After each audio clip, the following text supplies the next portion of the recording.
What do you do when you got no time?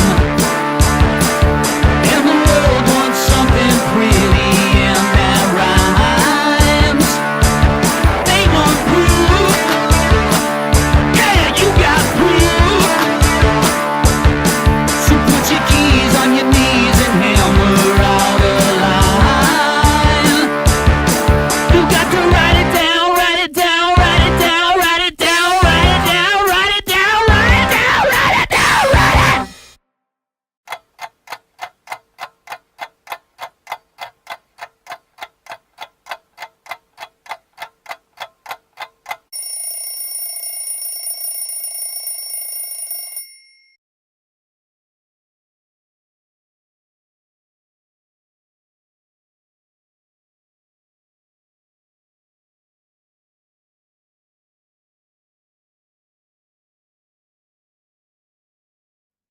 Interior night hotel room. The sound of a ring cam alert.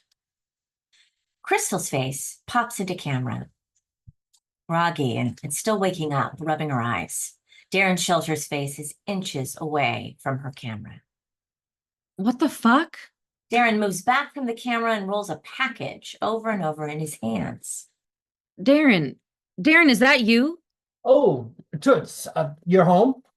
No, I'm not, but my ring cam alerted me. What are you doing?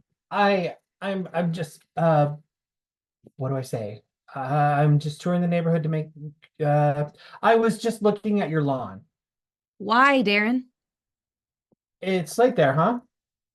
Yeah, it is. Why are you holding one of my packages? I'm not. What's going on, Darren? It's just okay, so the truth is your lawn is 2 inches over the HOA guidelines, and I was just dropping off a note to remind you This is weird. Let me call you, okay? She calls and puts Darren on FaceTime. That's better. My husband will be home soon, and I'm sure he'll take care of it. Well, you see, the fact of the matter is that Darren Shelters glides next to Darren. Christ, Darren, you're making a poop sandwich out of this. Hi, Mrs. Pearl. Karen, you're there too. Yes, I am. Listen, Mrs. Pearl. Crystal is fine. Oh, blessings to you.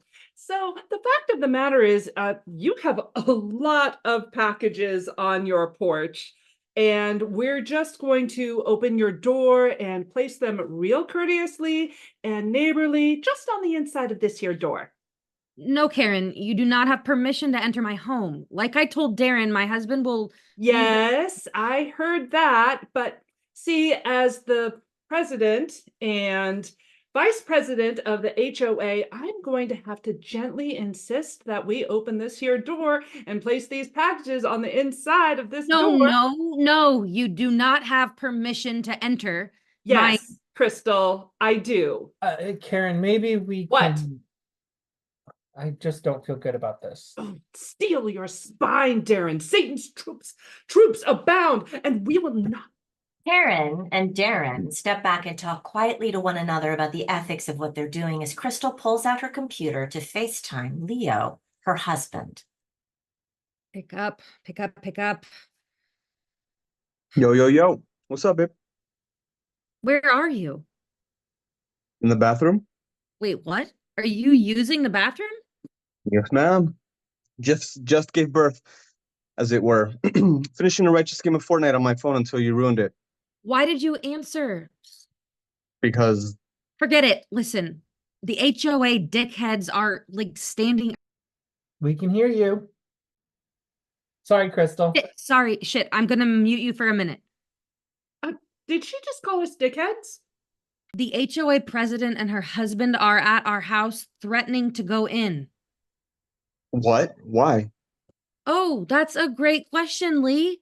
Why would be because our yard looks like a fucking African safari because you play Fortnite 15 hours of the day and can't manage to do adult things like mow the lawn, paint cabinets, shop for groceries, or bring in packages. I resent that. I'm sorry? I resent that. I'm sorry, bad connection. Did you say you represent that? Babe, going pro takes time. I have to commit tons of hours. Shut up, shut up. You are a 43-year-old father of 2 and a husband. You are not going pro in Fortnite. Babe, They are threatening to take the packages into our house. what? Those weren't supposed to arrive until Thursday. It is Thursday. Can't you remember anything? What? Yes, it's Thursday. Adult things, Lee. Just go home and put the packages in the house.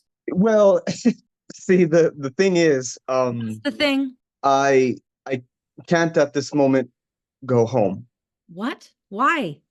Well, Where are you, Lee? I'm Are you fucking around on me? no. Then where are you? Well, Answer me. I'm at a Fortnite symposium in Idaho. I dropped the kids off at my mom's. I got here yesterday and I will get home in the morning. I figured since you were gone, when the cat's away, the mouse will play and all that. Are you mad? You look mad. Are you fucking kidding me? I would rather you were cheating on me. No, look, it's Crystal switches to her phone. Put my packages down, Karen. HOA guideline 2.1/A states no more than 5 packages shall be placed on a porch at any given time. How much did you order? what? Karen, I'm really gonna insist that You are going to insist nothing, Mrs. Pearl. You live in one of the most affluent gated communities in Seattle, and not because I want you here, but because the president before me allowed you to sneak in there. sneak. Yes. Yes, sneak. And I'm sorry. I'm gonna have to agree with my wife on this. Thank you, dear. Yes, you sneaked and snuck around here, and you're here, and that's fine, but Bullshit. You haven't liked me since day 1, and I don't have to like you. There are no rules that state I must like you, Mrs. Pearl. No HOA guidelines. The fact of the matter is, privilege comes at a price, and the price to have 24-hour security and the majestic beauty and tranquility of Cedar Lake is... Karen, You do not interrupt my wife, you harlot. excuse me? Yes, you harlot. I'm sorry, it just sort of fell out of my mouth. The cost of your privilege is you keep your darn lawn cut to code, and you don't have packages spilling off your porch. Why are you so mean to me? What did I do to you? I'm not mean. Why are you singling us out then? I am not. Crystal, I called the police. Are you still there?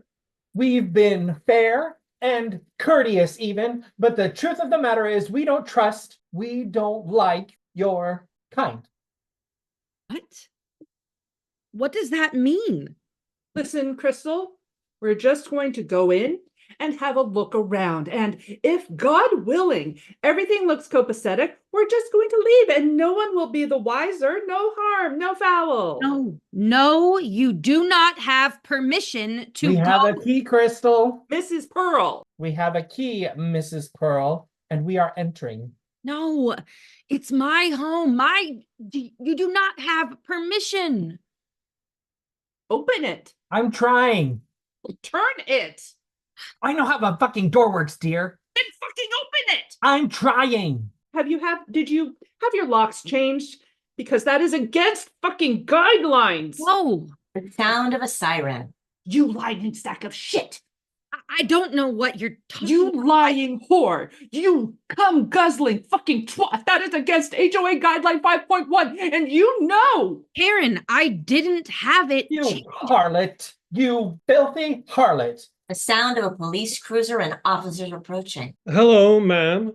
Sir, can I ask what's going on here? No, you may not. Yeah, well, now I'm going to insist. Is this your house? And what seems to be the problem here? Officer, we have a right as the HOA president and vice president to... Listen, we got a call for a possible breaking and entering. What? Yeah, so I'm gonna have to ask you to walk down to me with me and my partner so Oh, we can clear oh, this up. oh, we most certainly will not. I'm sorry, did you push me? I tapped you. Come with me, ma'am.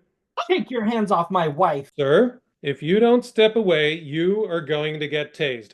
First and last warning. Take your What did you do? I warned you. Ma'am, are you there? Yeah, I am. Yes, well, ma'am, we've moved the perps off your porch and we're going to question them and potentially run them in for obstruction and striking an officer. Thank you. Thank you so much. No problem, ma'am. Just can't feel safe. Can't feel safe anywhere. Not even Cedar Park, ma'am. Speaking of which, you have a ton of packages on your porch, ma'am. Yes, mix up. They were delivered early. I can put them inside the door. Could you? Yes, ma'am. Okay, let me buzz you in. The police officer rummages. All set, ma'am. Thank you so much. Oh, not a problem. I don't get home until tomorrow. Now I only have to worry about my lawn. I wouldn't worry, ma'am. Looks like someone is here to mow your lawn right now. Your door is locked. Have a nice day.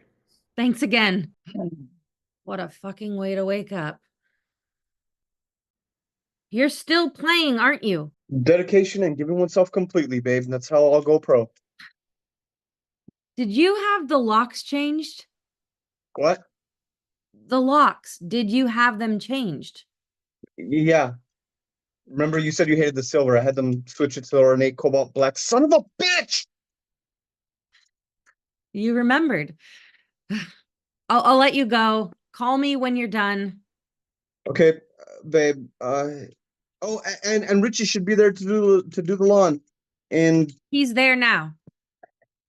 righteous. Fucking shit! Bye, love. Oh, hey, babe. That was 25 pounds of pure heroin. We'll have to cut it and measure it when you get home, okay? Yeah. I think this trip was fruitful. We have a new distributor. Righteous. Love you, babe. Bye, love.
A divided stage. Stage right, a recliner and table. Stage left, a verdant lawn with 2 lawn chairs. The bough of an apple tree, represented by hanging globes of luminous gold, hangs over the yard from the tree in the adjacent yard.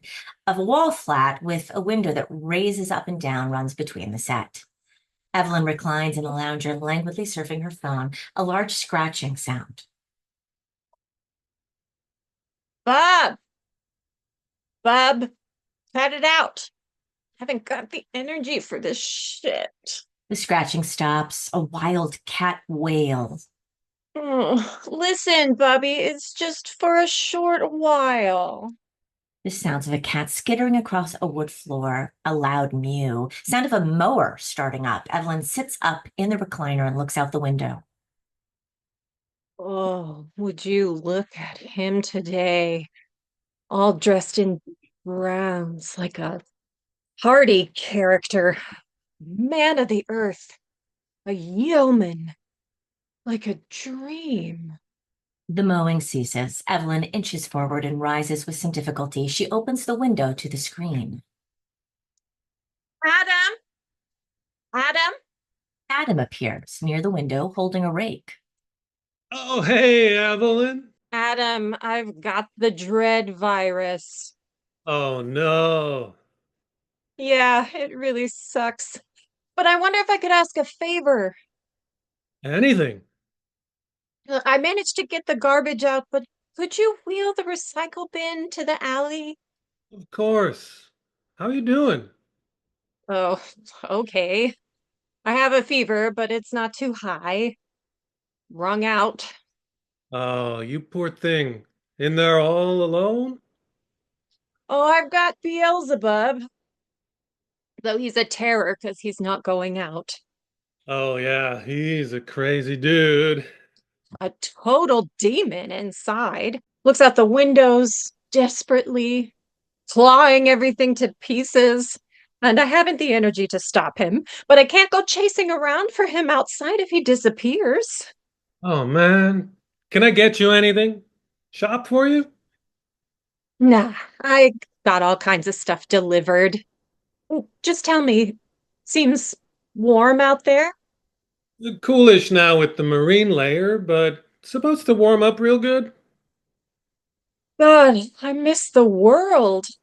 Everything out there looks so heavenly, ideal, like the first of everything. The blue peeking through the fog is a celestial blue, the grass a verdant patch of paradise, your apple tree dripping with golden fruit is life itself. I have new eyes for everything. Marvelous. How we should see the world every day. A foghorn sounds in the distance. Fog. We live in a fog till we're awoken and see everything as it really is. Infinite.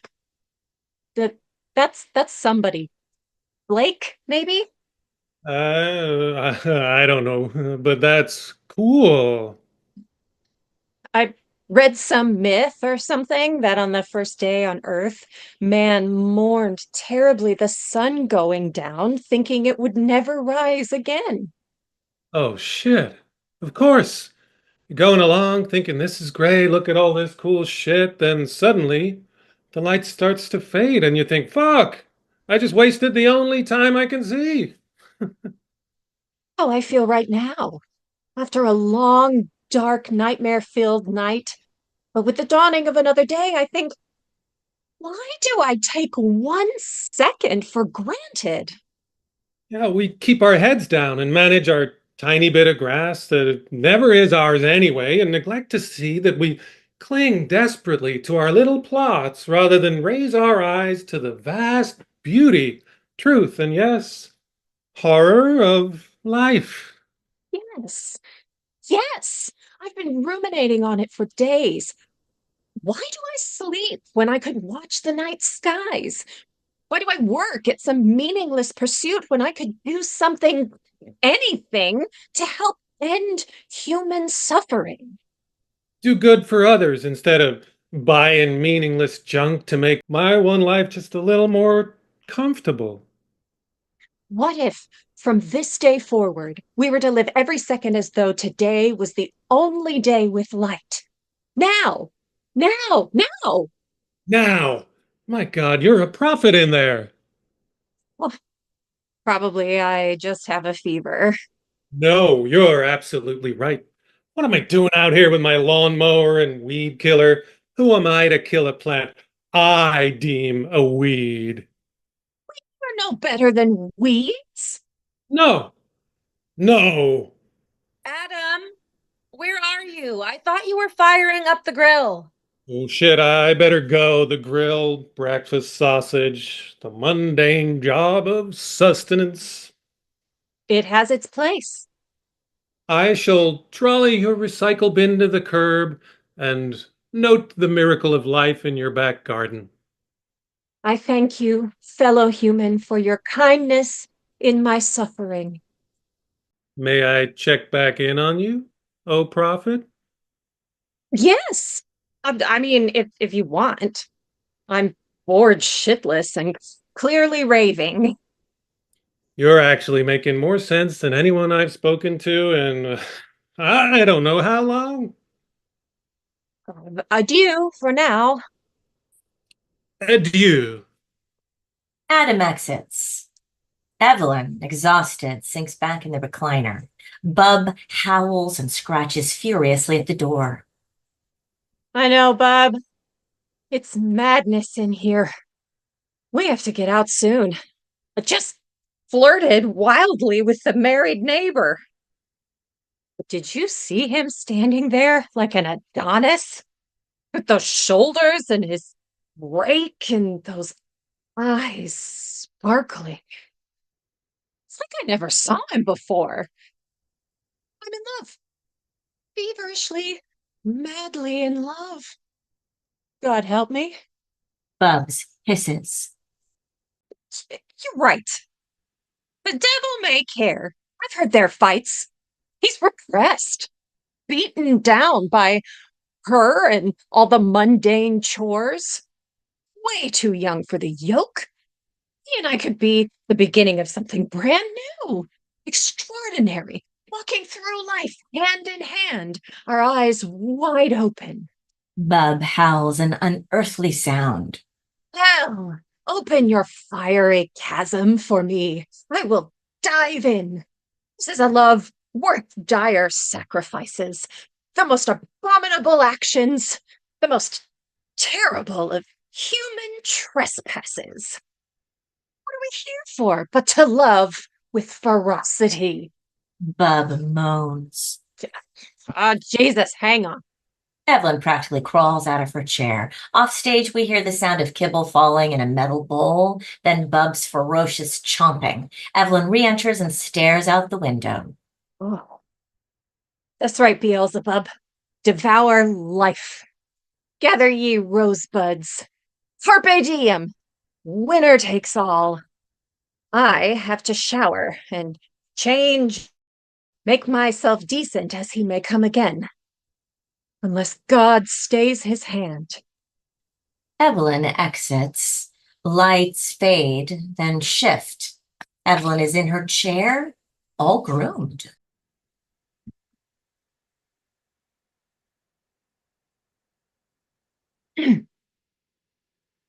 Summon him, O evil one. Bub howls. A beat, then Adam enters.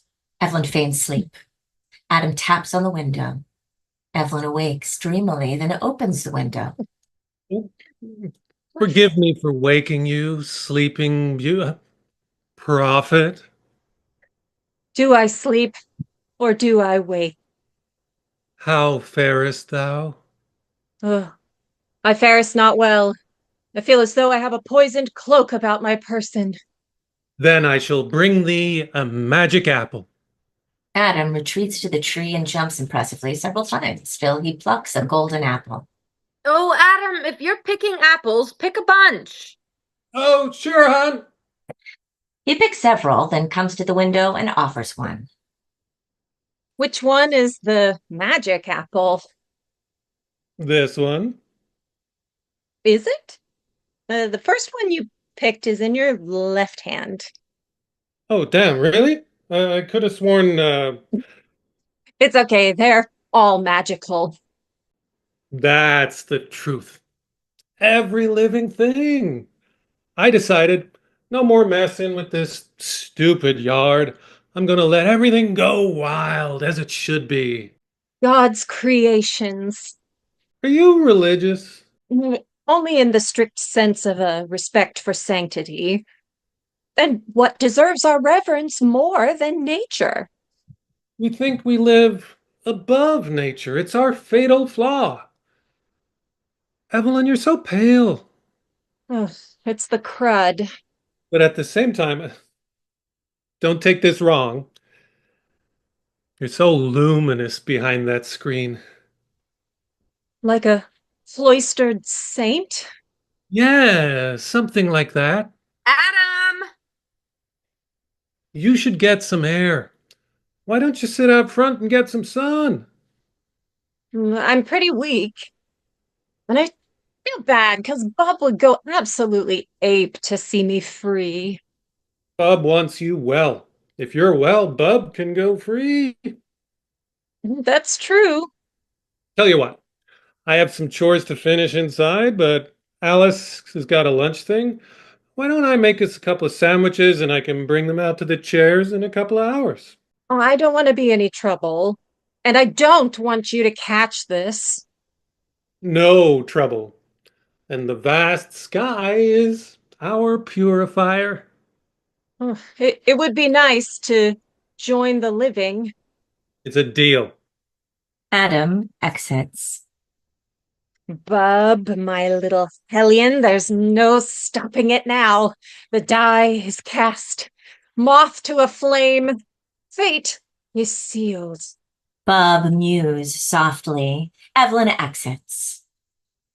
Lights shift. Alice enters carrying a plate. Evelyn enters the outdoor set and sits in a chair. Thunder rumbles and Evelyn looks around, surprised. Evelyn, Oh, bliss. Adam sends his regrets. We sprang a leak, had a bit of a flood. Oh, no, is it serious? Oh no, a minor inconvenience, nothing we can't shore up. Nice, he's so handy. We're each handy in our own ways. Here, I baked you an apple pie. Thought you might like a piece. Oh, nice of you. Sorry you're not well. I'm sure this pie will revive me. Or be your downfall? What? You mean like the tree of knowledge? What? No. I meant it's fattening. Pie is my downfall. Oh, don't mind me. My mind's in a fog. Well, may the fog lift and show you exactly where and what you are. Ah, yeah, right. I mean, I hope so. Me too. Outdoors, the lawnmower starts up. I guess Adam plugged the leak. Ah, tending the lawn. Yes, he loves a garden in good order.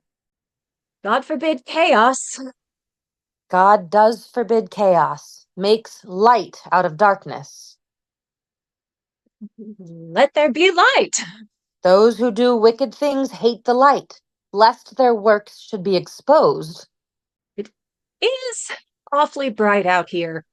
You really look like shit. Oh, yeah. I feel like utter shit right now. Comes with the territory, unfortunately. I guess it does. Well, hope you feel better. Yes, thanks. Take care. Oh, yeah, I intend to. A rumble of thunder. Evelyn rises with the plate and exits stage right. Then re-enters stage left, indoors. Well, that's it, Bub. We're undone. Shot down, fallen back to earth. Where are you? Bubs hisses, claws her from behind the recliner. Ow! You fiend! That's it. Go out. You're on your own. Evelyn dips off stage with a bundle of cat, opens a door, and Bubs skitters out with a moan. Doors shut. Evelyn re-enters. She contemplates the pie. Probably poisoned. She tastes the pie. Who cares? I'm practically dead anyway. Ugh. Slow down, girl. Oh. Oh. Oh my God. I never tasted anything so good in my entire life. A revelation. Mm, mm, mm. Evelyn devours the pie. It takes a worried man to sing a worried song. Takes a worried man to sing a worried song. Takes a worried man to sing a worried song. I'm worried now, but I won't be worried long. I went across the river and I lay down to sleep. Went across the river and I lay down to sleep. I went across the river and I lay down to sleep. When I woke up, I had shackles on my feet.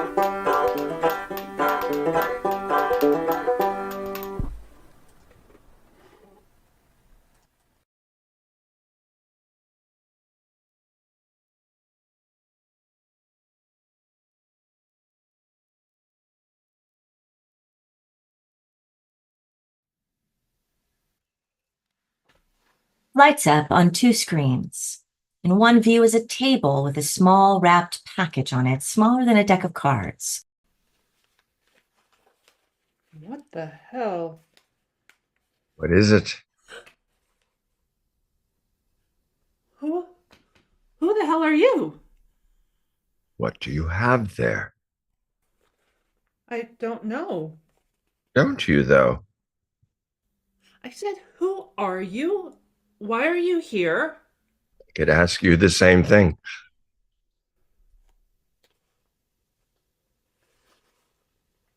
I don't know where I am. Where are we? What's in the package? I don't know. It feels necessary. If it feels necessary, it probably is. Do you know what it is? Does it matter? It does to me. You already said it feels necessary. It feels that way, but I don't know why. Where did you say we were? I didn't say, but I think you know. Why won't you answer my questions? Who are you? Do I know you? We know each other well. You're safe. Why would you say that? Was I not safe before? Where was I before? You're always safe with me. You know me? As I said, we know each other. Why don't I remember? You don't have to. I remember for us both. But you will remember soon. You always do. Always? We've been here before? Many times for many years. What's in your hand?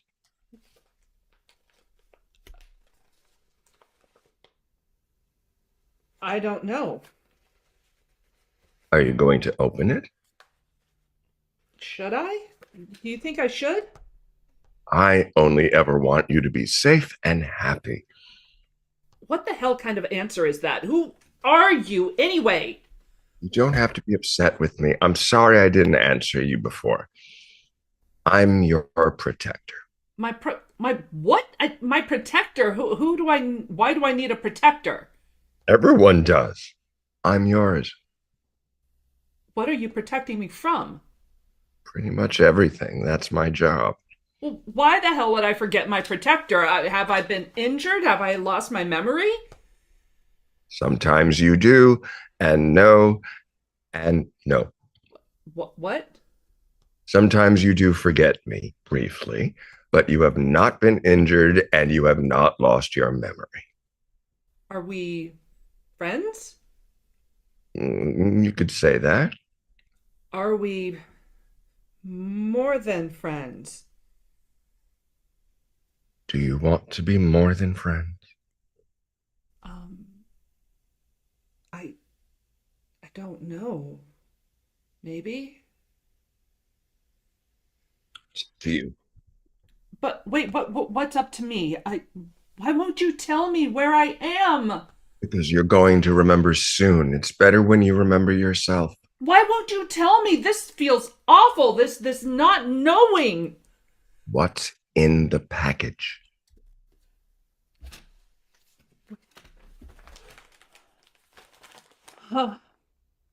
I don't know. Do you know what it is?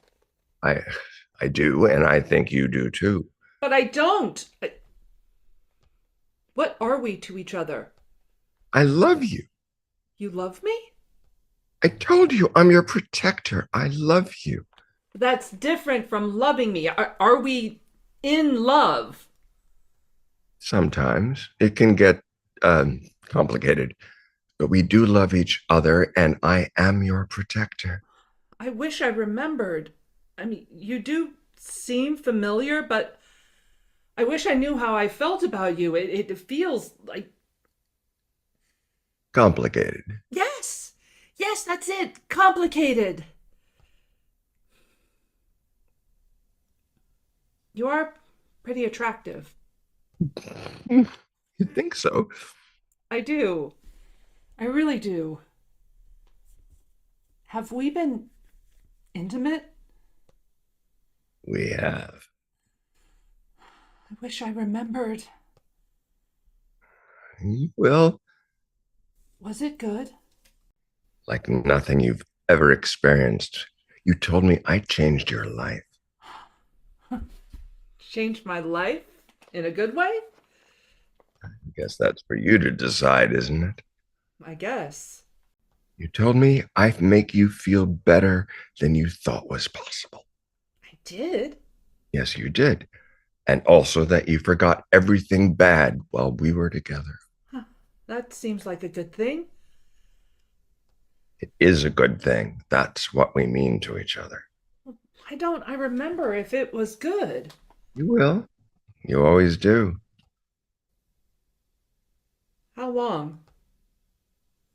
How long? What? How long have we been together? Many years, my love. Your love. I like that. And you do really love me. Really do. And that's why I got you that gift. Oh. Thank you. I don't think I'm used to getting gifts. You're not. No one gives you gifts. Not like I do. Why is that? Don't I know other people? You do, but not like you know me, and they don't love you like I do. Why?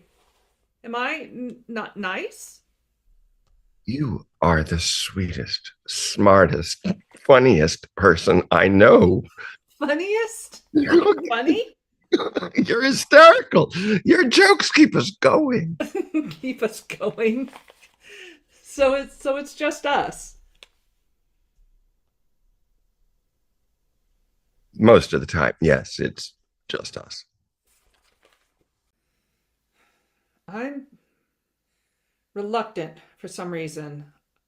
Maybe I don't need to open this. Maybe not now. It's up to you.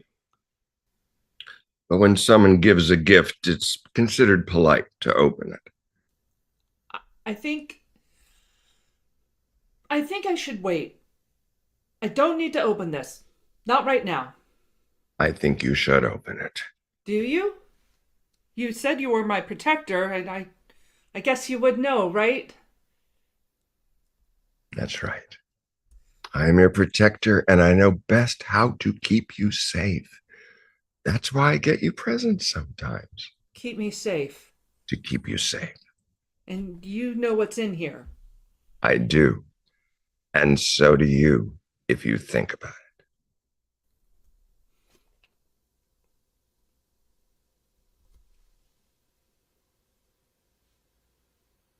It's dope. It's heroin. It is. You got me dope. I did. I always do. Who are you? I told you I'm your protector. No, you're not. I know who you are. Who am I? I don't want to say it. Why not? Because it's awful. You're awful.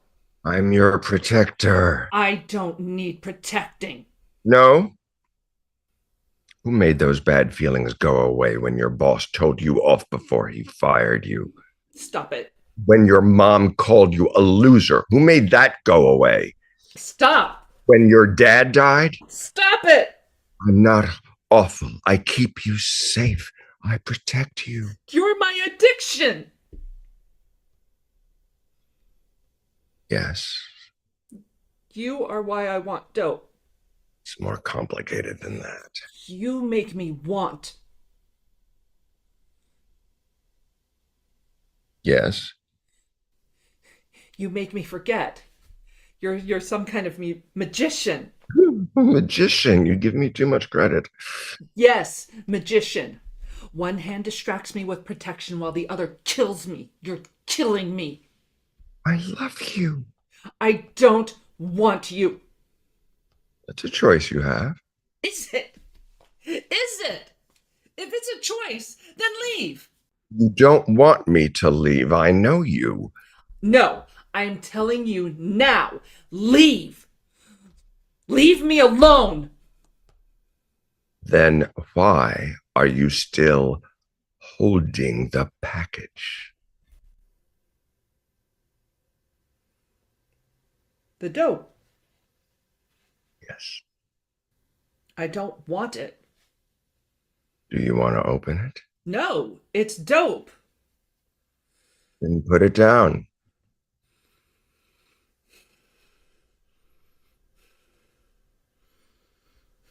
How will it make you feel? Wonderful. Powerful. Loved. Yes. Loved. I love you. All you have to do is open it. Yes. I want to open it. I want it. Of course you do. I got it for you. It will protect you from today, and it will protect you from tomorrow.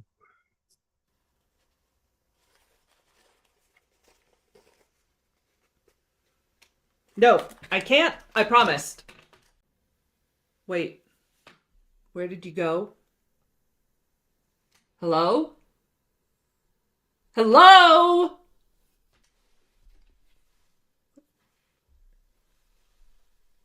Hello?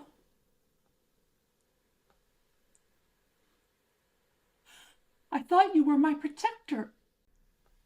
I am your protector, but you have to let me protect you. But you left me. And I came back as soon as you accepted my gift. Have you accepted my gift? And you love and protect me? I do.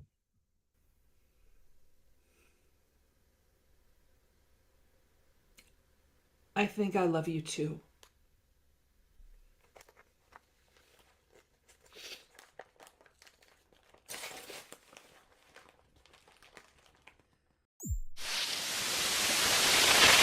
Theorems of wonder could be proven true. I think most of literature is about want. We connect through It stories. sets us back on our heels as readers or viewers in very productive ways, right? In ways that make us want to re-enter the text rather than to be pushed out of the text. I actually can't talk about this to people anymore. And that's where writing comes in. You're like, but I can write about it. Like, I want to tell a story that gets your blood pumping a little bit, you know?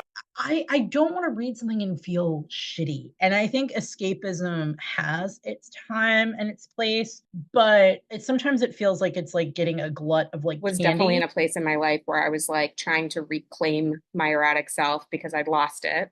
So this book for me is kind of a map. Just slays me because it's so obvious, so simple, and yet it's so true. The thing that lasts no matter what is the love that we put in. Chance we have of getting through it is trying to connect with each other and just trying to be with each other and like not cutting ourselves off. These writers have spent a great deal of time crafting a story for the sole purpose of reaching through the metaphor, through the devastation and entertainment and adventure and language to connect with you. And these literary interviews or book reviews and conversation are an opportunity to acknowledge that and go deeper.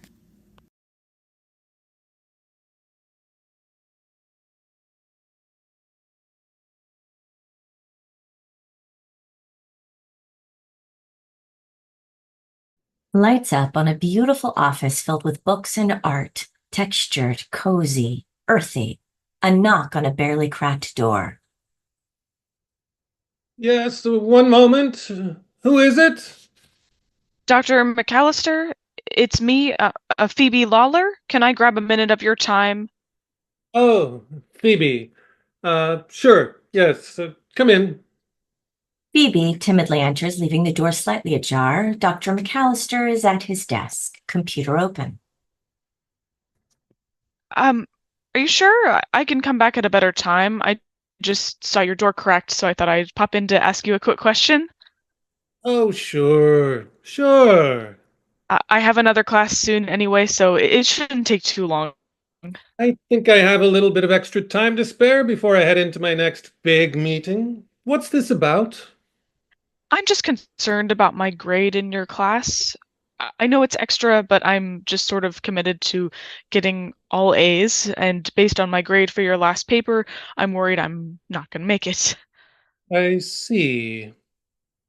Could you maybe give me some insight into what I could change or focus on that would help me get better grades on these upcoming assignments? His phone buzzes. Oh, 1 minute. I need to reply to this. I'm setting up a meeting with some local studio executives that I need to build a relationship with on the students' behalf. Sorry it's so hot in here. My AC unit stopped working this morning. He moves toward the cracked door and closes it. As he passes her, he grabs her water bottle from the side pocket on her backpack. He confidently takes a place on his love seat sofa across from his desk and crosses his leg, revealing his cashmere socks. He examines her water bottle. At least with all the sweating I'm doing in here, I'm remembering to stay hydrated. Also, it's great for the skin. Although your skin doesn't need it. Here, have some water. He hands her back her own water bottle. Muna, huh? You get this merch at their show? Yeah, this summer. It was great. Well, I must say, at least your sticker collection isn't just a boring shrine to Ms. Swift. It's always something I notice with the first-year students. I'm so unimpressed with the simple-mindedness of their fandom. But already I see you're different. I guess. In my 12 years, I've come to learn that I have a unique gift for spotting the special ones. I've not been wrong yet. I'm committed to providing amazing opportunities in the industry for our students, at least our serious students. So, not the ones that like Taylor Swift. He removes his shoes and places them on the shoe rack by his door. well, I can tell you the first thing that's going to help you with those papers and your grades is stopping into my office more often. Oh, I'm sure you're busy. I don't want to bother you with questions every day. It doesn't bother me to see a pretty face. Here, come. Sit. I like my office to feel like a second home, a third place, a refuge from the noise of the campus. So long as I'm not on a call, a cracked door means come on in, relax, make a tea, whatever helps you feel at ease. I even have mood music. He starts fumbling through his records. If you come in here more often, tell me about your thoughts on the assignments as you're working on them. I'll have a better idea of what kinds of pointers you need. What's your current mood? Please do sit. He continues to flip through records. I don't really know how to pick music for my current mood. Don't be shy. In order to be taken seriously in this industry, you really need to showcase your knowledge and experience with variety. And know what you like. He adjusts the volume to play gently underneath their conversation. He comes to sit down, leaning back into the opposite arm of the couch. So for the paper, I read your comments over and over again, and I can't seem to understand what you mean. I brought the paper if you need a refresher on what you said. Phoebe starts to dig into her backpack to retrieve the paper. It's a lot of change. Leaving home, making new friends, getting used to a new schedule. I trust in time you'll get more comfortable just being in here. I hope you'll come to rely on this space as a place of support and care. You can just be here. I'm also a great listener. When things get tricky with your classmates, you can confide in me. I'll be a shoulder to lean on. Thanks, Dr. McAllister. I'm sure it will just take some time to get into everything. It's all a little overwhelming. I call my mom almost every night. Well, you'll see soon enough. It won't be long before you have a full, thriving life here, and your parents just can't understand it all. They'll have less insight than those trusted adults on campus. Phoebe resumes looking in her backpack for her paper. As she searches, Dr. McAllister feels something in his front pocket, remembering. He reaches in and pulls out some fancy hard candies. You like candy? I got these this summer in Tokyo. They come from a specialty candy store. They hand make every piece there in the shop. You can sit and watch them stretch the taffy. These ones have little images in the middle. Look at this. Is that a panda? Yes, there are pandas and pugs and little cats. Not only are they pleasant to look at, they are delicious. Here. There is a faint, quick knock on the door. Suddenly, a new student peeks into the room. Dr. McAllister suddenly has Phoebe's paper in his hands. Dr. McAllister? Lynn, come in, come in. Oh, and who's this? Yes, I was just chatting with one of our new students. Lynn, this is Phoebe. Phoebe. Lynn. I think we met in class. Hi again. Oh? Oh, yeah. I remember noticing your shoes. And doctor, I see you haven't retired the Japanese candy stunt. I just happened to have some in my pocket. Wanted to share the wealth. Sure. I brought you a Diet Dr. Pepper. They're stocked again down in the cat. She hands him a bottle of Diet Dr. Pepper. Oh gosh, you're too kind. She knows the way to my heart. Gosh, I thought it was the way to that sparkly A+. Very funny, Lynn. Lynn here is one of our top students. The guys at Dadu Productions spotted her talent, and we were lucky enough to snag her for the summer internship program. Well, you paved the way for me. Don't let him fool you. It's not all about talent out there. There are games to be played. I've noticed. Did you get a haircut, Dr. McAllister? I did actually. My barber came back from vacation. I practically opened his shop, eagerly waiting for him. It looks nice. I bet your wife likes it when you go to see him. Your beard trim shaves years off you. Oh, thanks, Lynn. You know, my wife, she's not one for the details. She has far too many other important things to be paying attention to. Some of us are going out to see the new Shelton movie tonight. If your wife won't notice, maybe you could join us. You could use something from it to open class tomorrow. Think about it. You can just text me later and I'll send you the details, theater, time, and whatnot. Will do. God, it is fucking smoldering in here. How are you wearing that? I wish I had brought a t-shirt. The open shirt look is my only resort. Oh, wait, what the hell are you listening to? It's on my record rotation. Lynn walks over to the record player. She flips through the records, finds one, takes it out with little caution, opens the cover. Phoebe, don't let this pseudo-intellectual man convince you that he's musically diverse. He's always spinning that story. But once you've looked over this record collection, you'll see through the lies. I mean, he probably has the whole T-Swift anthology lined up somewhere in here. I don't have all my records here, obviously, but believe what you will, I know the truth. Just don't be surprised when you bump into me at the Troubadour on a Wednesday night. I'm sure you've got an impressive spread. Well, hang out with Lynn and I, and your musical expertise will surely expand. Lynn sits in Dr. McAllister's leather swivel chair at his desk, grabbing her backpack. Don't put yourself in my category, Doctor. Is your dad also a co-founder of Amoeba Music? Wait, your dad works where? Amoeba Music? You've been, right?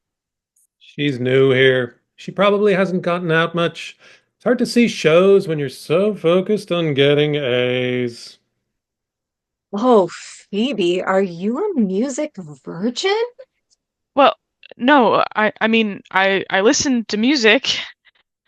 Okay, sure. But like at shows, do you listen to music? Do you really experience the music with your whole body? She's from Ohio. That tells you enough. Ohio? Oh, God. It's not so bad. Tell us about yourself then. What makes you tick? Oh, I don't know. I really just wanted to ask a question about my paper. I have to head to class in a few minutes. Oh, don't be so boring. But first, I have to change. I'm dying. Yeah, here's your chance not to be shy. The shy students don't see much improvements on their papers, I've noticed. Lynn will coach you.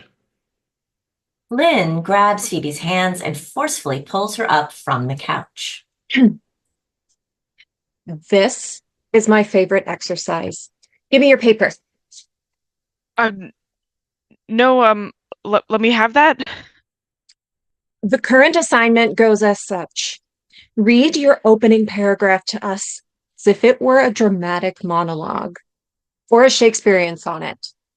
No, thank you. I just had a quick question. The paper's not good. It's really just Read us your paper, Ohio.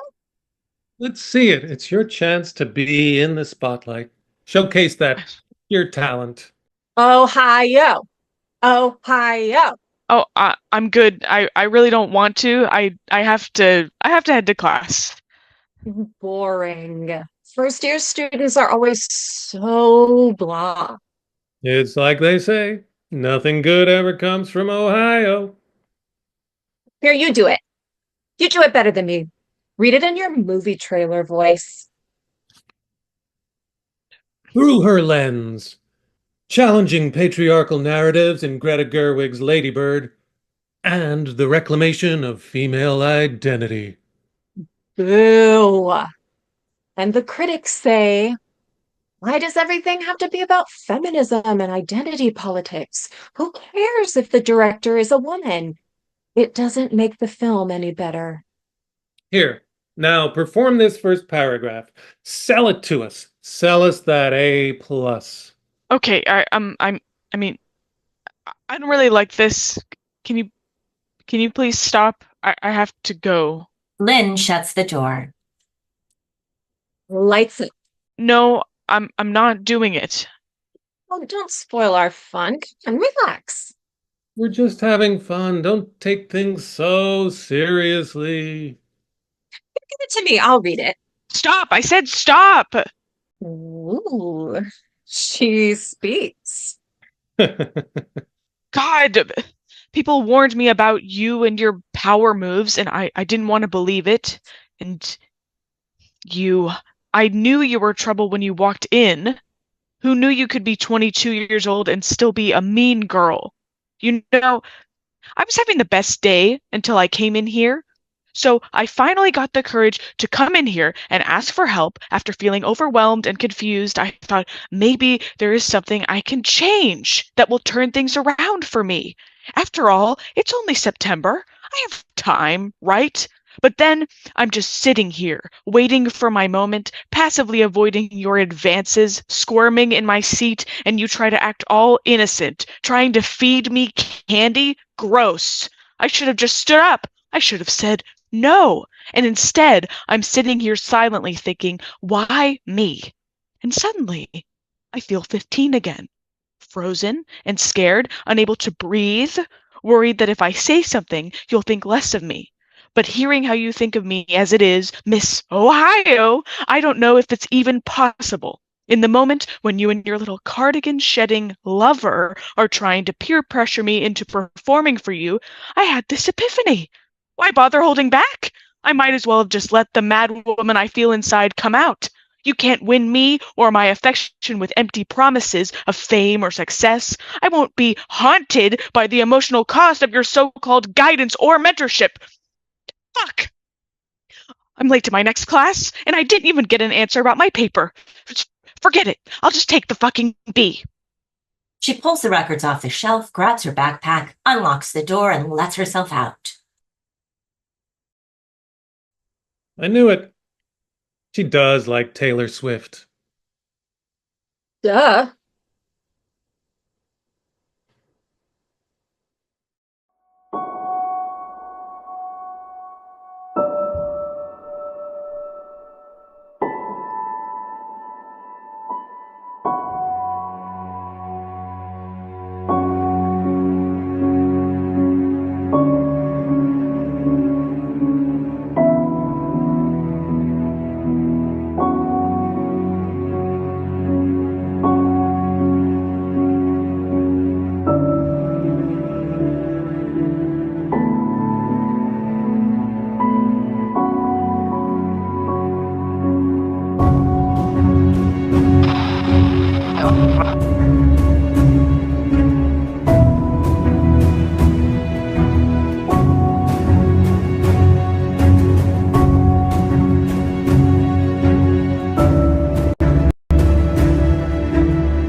It's late on a weekend, maybe around 1 a.m. Kevin and Lisa lie in bed together, trying to sleep, but something's gnawing at them. What was that shit during practice today? I'm not sure what you're talking about. Like, what you were doing during practice.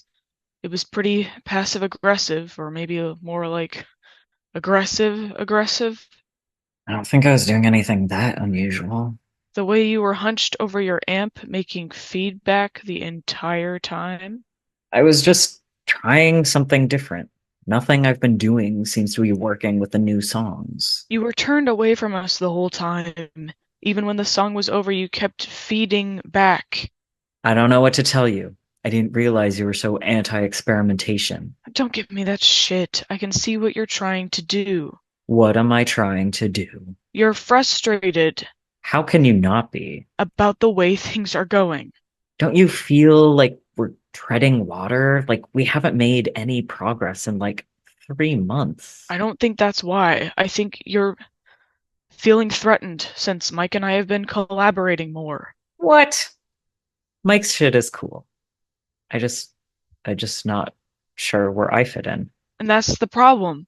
You're threatened, so you're trying to sabotage the whole thing by drowning it out with awful guitar noise. Fucking Christ. So you hate my ideas that much. Is there anything else you hate about me while we're at it? Sorry. Maybe I do feel threatened. I just keep thinking back to when it was just you and me and a cheap drum machine. And we played terrible fucking shows at open mics where no one gave a fuck about us. It was a bad scene. We had some good shows. Some good shows, but do you remember how I was? I know. It wasn't good. I had to get completely trashed before I could even think about getting on stage. I can't go back to that. The band is doing so much better now, like objectively. I don't get why everything has to change just because you don't have complete control anymore. I never had complete control. It was a collaboration between the two of us. And now we have new members who are also contributing songs. Songs that aren't as good. So, you really do think that? No, I'm just being an asshole. It's obvious that you're depressed. And I'm the only one? That's why we've been treading water for 3 months, because you're fucking miserable. So you're saying that I'm the only one who's depressed? I am not saying that, but at least some of us have the decency to keep our depression to ourselves. I can't believe you're blaming this on me. It's It's not an easy thing to say. I've been wanting to tell you, but I keep putting it off. We had a band meeting, and we decided that we don't want to play music with you anymore. You don't want to play music with me anymore? So you're kicking me out of the band? That's not what I meant. I'm just saying that it's not working. How else am I supposed to take it? I can't fucking deal with this. So I guess you're breaking up with me then too. No, babe, that's not it. I still want to be with you. Really, the band just, it needs to be separate. And that's your executive decision? I moved to this fucking town to be with you and to play in a band with you. How can you separate the two? What's even the point of living here if we can't play music together? Because we'd still be together, that's the point. You know I love you, right? I mean, this band would have never happened without you. And now I've got nothing to show for it. That's not true. You are so creative. I'm sure you can keep making music. I just can't fucking believe this. Being kicked out of my own band. How about if I kicked you out of the band instead? It doesn't work that way. How about if I kick you out of this fucking apartment? I'm paying for half, so I can do that, right? Like, I don't think I want to live with you anymore. This furniture would look so much better without you here. And you wonder why people want you out of the band. Like I said, I'm an asshole. What do you expect? You're not, though. That's the thing. Try telling the rest of the band that. I was really hoping you'd at least recognize what you're doing and try to change. Like, I could talk to the other guys. What are you, my fucking attorney? It's starting to feel that way. Well, I don't need your defending. I just need my fucking band back. The band doesn't exist anymore. You really need to accept that. What I can't accept is that you're just taking it from me. The single most important thing in my life. More important than our relationship? Yeah, way more important. More important than me and more important than you. I'm moving out at the end of the month. And I hope I never fucking see you again. Blackout. A week or so later, Lisa and Kelly sit at a bar-style table in the kitchenette of Lisa's studio apartment. Lisa is holding a pile of index cards, quizzing Kelly. 1 sugar cube, 2 dash bitters, 1.5 ounce rye whiskey, 1/2 ounce Pernod, 3 mint leaves. Add Pernod to empty rock glasses. Swirl, discard excess, place sugar cube in glass, add bitters, muddle, add whiskey, fill with ice. I think you're forgetting the garnish. Lemon twist. Correct. Smurf piss. Who the fuck drinks this shit? Really cool people. God, this is fucking disgusting. Hey, don't give me any hints. How is that a hint?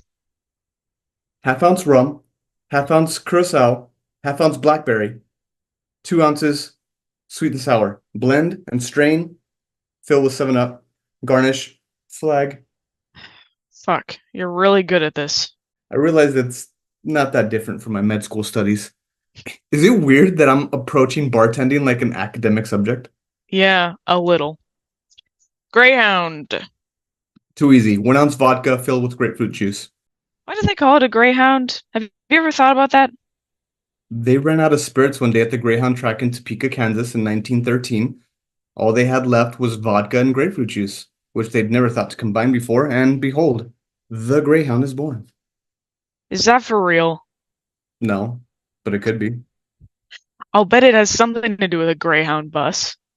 That makes it sound pretty tawdry. Isn't it, though? I mean, you take vodka, the cheapest hard Did you know liquor. that vodka is entirely flavorless and colorless? I learned that in bartending school. You're such a fucking nerd. What's this? It never bothered me much before, but the hairs of his beard started to chafe my face when we kissed. And one day I asked him to shave it off. It seemed like a reasonable request at the time, and he assented without any protest, but the result was almost enough to make me regret having asked in the first place. Let me see that.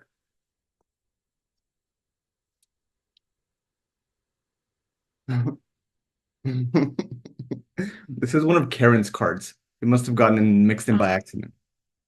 She writes her novels on note cards? Yeah, she said that's what Nabokov used to do. It seems kind of impractical. Gin and tonic. You can skip that one. The ingredients are in the name of the drink. Okay, hotshot. Midnight mass. Why are you doing this anyway? Just a backup plan in case med school doesn't work out. You say that like it's a foregone conclusion. Not at all. I'm doing really well, believe it or not. You don't have to do it, just because Dad is a plastic surgeon. That's not why I'm doing it. This shit isn't even real anyway.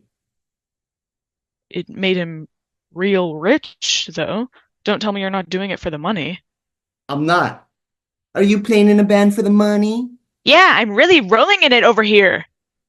Exactly my point. Well, why don't you just do the bartending thing? You obviously enjoy it. Going through these flashcards, you'd probably make almost as much money, and it would be like half the stress. Who says being a medical doctor has to be stressful? I mean, have you met Dad? That's Dad. He's a fucking maniac. If you start turning into Dad, why the fuck would you assume that? You barely even talk to me anyway. Why'd you even invite me over here today? I just wanted to hang out. Isn't that enough? You never want to hang out. I guess I'm not cool enough for you and all your white belts. You should feel lucky. Believe me, you don't want to get mixed up in my shit. What's his name? Oh, he's out. It seems like he's never here. That's because he's not. I don't know why you won't introduce me. There's no point. He's not the best guy. Yeah, but you've been together for, what, 3 years? He's not coming back. You mean tonight? He's not a keeper like your Karen. We hung out the other day. She probably didn't tell you. So where is he? Because he's not...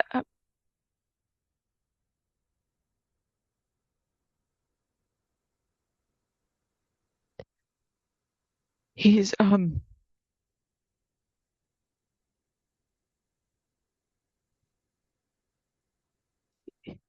He's gone. I kicked him out of the band.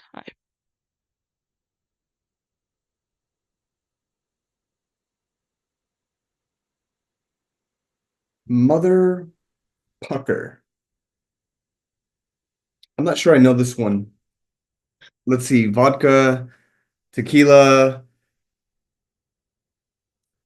Do you know it?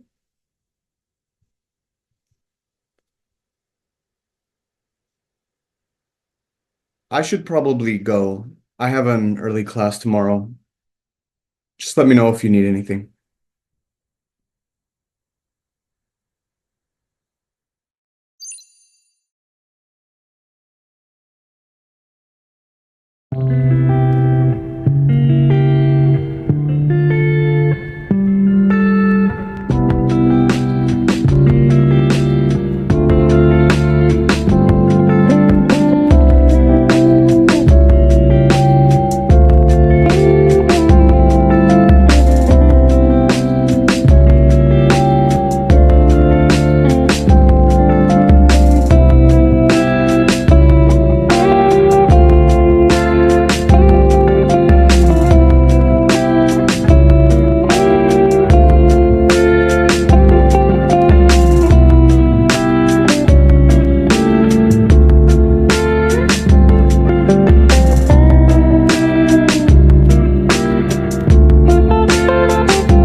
Master sits at the dining table, reading.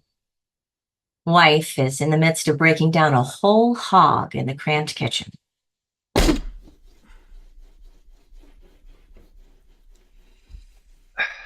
Do you really have to do this in here? It stinks. I want to feed my family. Anything wrong with that? Just buy some pork from the grocery store like everyone else. Well, you bring your work home all the time. Why can't I bring my work home? That's different. Can't you just break down the hog at Smith's Meats, then bring it home packaged and ready to cook?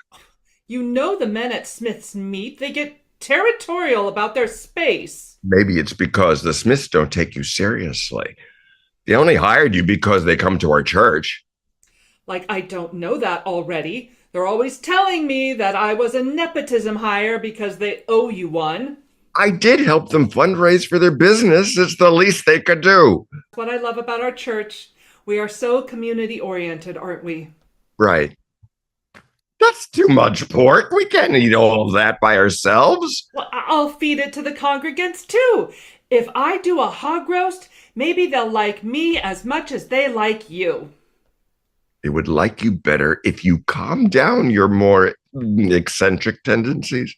I'm a pretty normal lady. You are unlike any other pastor's wife I know, and I've met a lot of them. Because I can actually cook? That is actually one thing I appreciate about you. Thank you, dear. The other pastors are telling me that I need to keep a tighter leash on you. You're unpredictable sometimes. How can I lead my congregants when I can't even handle my wife? The wife takes the butcher saw and starts sawing through the rib cage. Come on now. You're head of the household. You are the fount from which all blessings flown. I've already acknowledged that. Don't make me out to be one of those guys, one of those fundamentalist pastors who beat their wives and won't let them out of the kitchen. I never said you were, and I like the kitchen. You know, I actually pride myself on my progressive views. I let you pursue your cute little passions. You inexplicably started getting into butchery, so I sent you to culinary school and helped you get employed with the Smiths. Not many pastors would do that, especially considering how little money we have. But maybe I've been too soft on you over the years. Maybe I let you do whatever you wanted with impunity. You've got quite a lot of nerve, the way you subtly undermine my authority at church. Why the hell were you walking around barefoot in the sanctuary? Why were you interrupting me at church budget meetings? You embarrass me sometimes. Read the room. I'm sorry for being disrespectful. I separated the ham from the loin, by the way. Thoughts on honey glazed ham? Sounds pretty good. Also, you think our dynamic isn't the best influence on our children? Look how single-minded and obtuse Abe is. Single-minded and obtuse. Perhaps did he get that from me? He's a little effeminate too, isn't he? I wonder where he got that from. Maybe you should get him into butchery, put a little vigor in his life. Well, I don't think he'd like it. Abe rarely eats meat in the first place. He should eat more meat. Maybe that'll bulk him out a little. Well, he says he's an artist. Artists can eat meat. Picasso ate meat. I've seen pictures of Picasso. He looked like a burly guy. He's figuring himself out. He's 22. He should be getting a job and moving out. We were already lenient on him when he decided to drop out of college. He's just sitting in the basement, making silly drawings. I wouldn't be surprised if he's experimenting with drugs. Lord have mercy, I am a pastor, one of God's anointed, called to be an example, and the least I can do is have a spiritually sound family. Wife, get out of the damn kitchen and do the thing I like. Right now? I still need to... I am the head of the household. Do as your husband says. Wife stalks out of the kitchen. Her apron is smeared in blood and she looks a little unkempt. Her curving boning knife is still in her hand. Pastor puts down his book and stares at wife. Kneel, you worm. He kneels. If I wasn't so covered in blood right now, I'd be all over you. I'd be pulling you by your thinning hair across the living room. And wouldn't you like that, Reverend? Can't you do that now? Shut up! You know you like it when I'm a tease. I'm doing what you like as the head of the household. Oh, I'm going to make you squirm without putting a single finger on you. I'll make you crumble in on yourself like dust. Wouldn't you like that, man of God? Oh. Very good. Now I want you to serve some of the pork I made to the congregants next week after service. I want you to send a formal invitation to the congregants of Rose City Methodist as well. Our Sunday morning services end around at the same time, and I think it's good to get to know our neighbors. Hey, I will. Keep going. I command you. Also, you should let Pastor Jason do the sermon for next Sunday. I know you've got a hang-up about Pastor Jason's public speaking skills, but the best way for him to learn is to do. There's no other way around it. I can tell you're stressed. I see more white hairs on you than usual. I know you're behind on your papers at seminary. What did you think would happen, being so damn ambitious, writing academic articles for the seminary, and also being at work, a head pastor with a congregation? I told you, you should choose one or the other. Take a break from preaching next week and think about it. Huh? I will. Great. Wife reaches out to grab him by the hair. The front door opens. Sarah enters. Hey, Mom. Hey, Dad. Hello, dear. Hi, Sarah. Why are you guys so... Never mind. You wanted to see me? Yes, I'm butchering a whole hog, and I wanted to set aside some ribs for you because I know they're your favorite. Have dinner here and take home some leftovers. That's very nice of you. I appreciate it. Of course, anything for our wonderful, capable daughter. I'd make pork spare ribs for you anytime after everything you have done for this family. Wife stalks out of the kitchen, knife still in hand, and gives Sarah a hug. Careful with the knife, Ma. Oh, sorry. How's work? It's fine. Very busy. I'm auditing investment funds for a Big 4 company right now. And how's your relationship with God? Fine, I guess. We're praying for you and your well-being all the time. Thanks. We believe you'll find your way back to God. What? Your cousin Carrie told us that you don't really go to church anymore. God, that's something I told her in confidence. Well, tell Auntie that Carrie's had sex before marriage, and that's why she gave her entire family scabies, because she got it from her hookup. Christ, my sister's gonna blow her damn gasket when she hears that. I don't have the time or wherewithal to discuss my spirituality with you all, if you don't mind. Yes, of course. You have a long day. We understand. We can talk about that later. Can we borrow some money from you? She hasn't even set her purse down yet, dear. Let her rest and have dinner first. What's it for this time? It's for Abe's therapy. You know how he's been lately.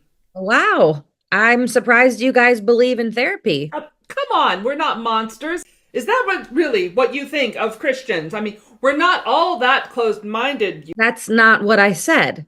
Sarah, please. Abe hasn't been doing well. He still hasn't gotten a job? No, unfortunately not.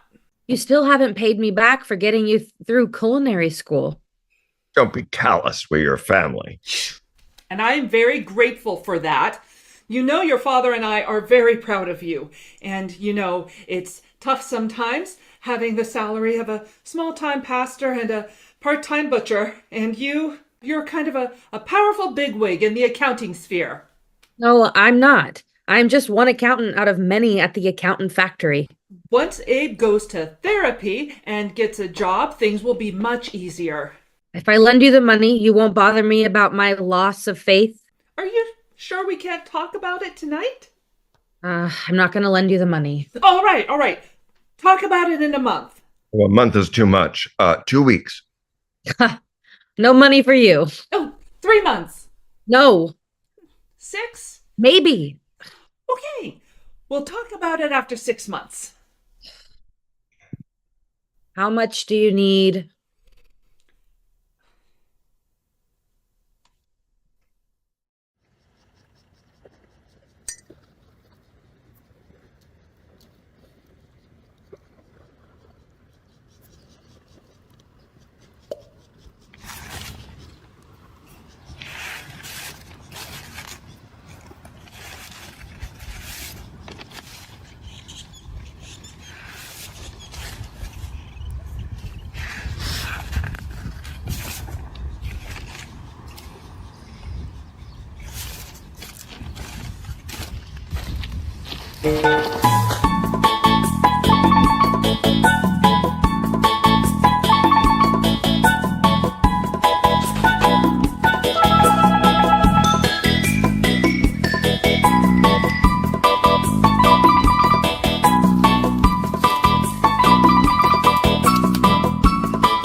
Arr. Arr.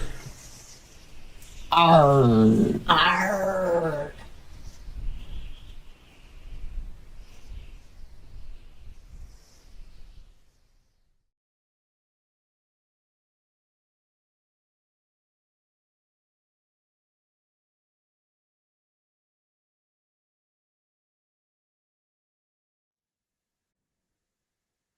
Alex sits in the electric chair waiting for Kevin to flip the switch. Alex, for your crimes, you have been sentenced to death by electric chair. Do you have any last words? I expected a better turnout. I mean, I ate a lot of people. Where is everyone? The circus is in town. Circus is in town? Indeed. Is it too late to go? Much too late. Bummer. Is that it? Is what it? Is that your last word? Bummer. Yeah, I guess it is. Then you need to say it again. What's that? You said a bunch of other words since. If you want bummer to be your last word, you need to say it again. Oh, all right. Go for it. Bummer. Kevin flips the switch. I'll be honest, I expected it to hurt more. I think there's something wrong. No, I think that's it. Shall we go to the circus now? Let me check the list. Strap inmate to chair. Check. Wet the sponge. Check. Place the sponge on the inmate's head. Check. Place the conductive helmet over the sponge. Check. Ask for last words. Bummer. Flip the switch. Kevin flips the switch again. Odd. You know, never mind. What? It's just that I'm quite good with electrical stuff. I thought I might help. But I don't think, given the circumstances, you'd exactly welcome my help. I don't think it would be reasonable to. But you might as well. Why is that? I want to help you. Why would you possibly want to help me? I've missed the circus. And? I've nothing left to live for. Is that so? Very much so. In that case, I may welcome your help. You would? Yes, this is my first execution, you see. I see. And it seems important that I get it right. And if anyone here knows killing, I suppose it'd be you. All right. Then loose these straps for me. Well, I can't do that. Why not? The first step is to tighten the straps. Well, then I can't help. My hands are literally tied. I suppose I could remove them for a minute, just while we figure out what's wrong. Right, and then you'll just tighten them again later. Certainly. Kevin removes the straps from Alex. Excellent. Now, let me see those instructions. Certainly.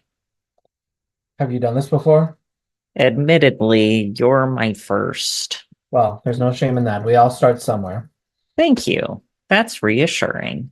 Now, it looks like you have this all right, but sometimes it helps to have someone else run through the steps to make sure everything is working. There aren't any silly mistakes being made.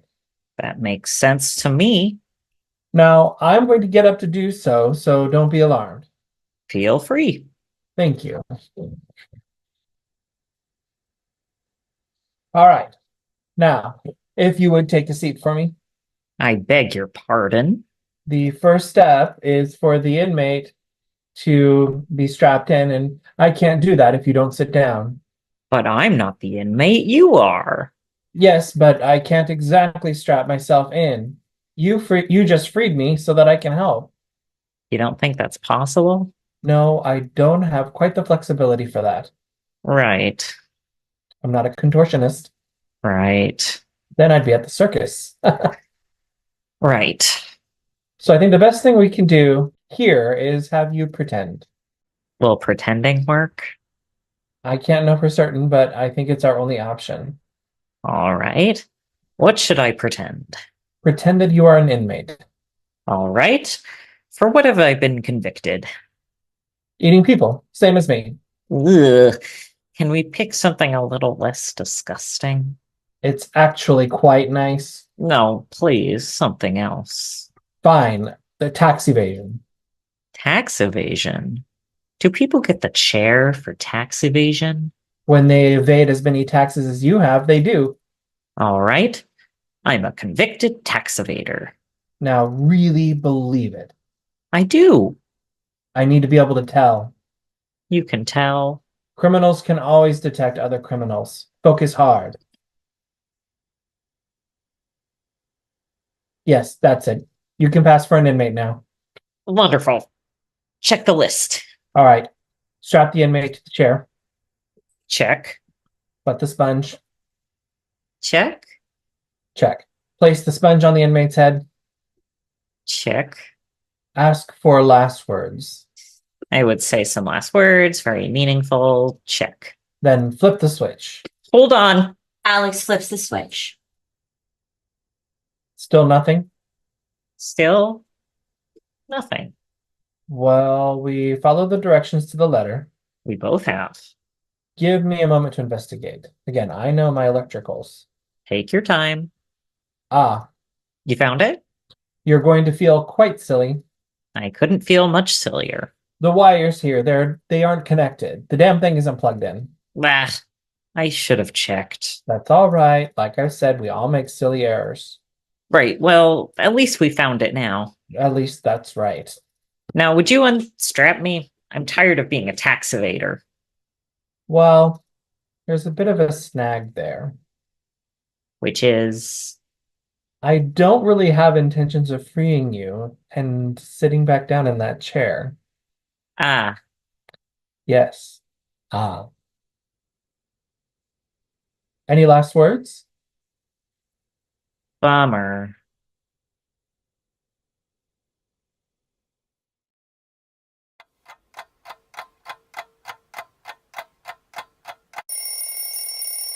When your hands start cramping, you've done a good day's work. When the letters on your keys are blurry and your knees hurt,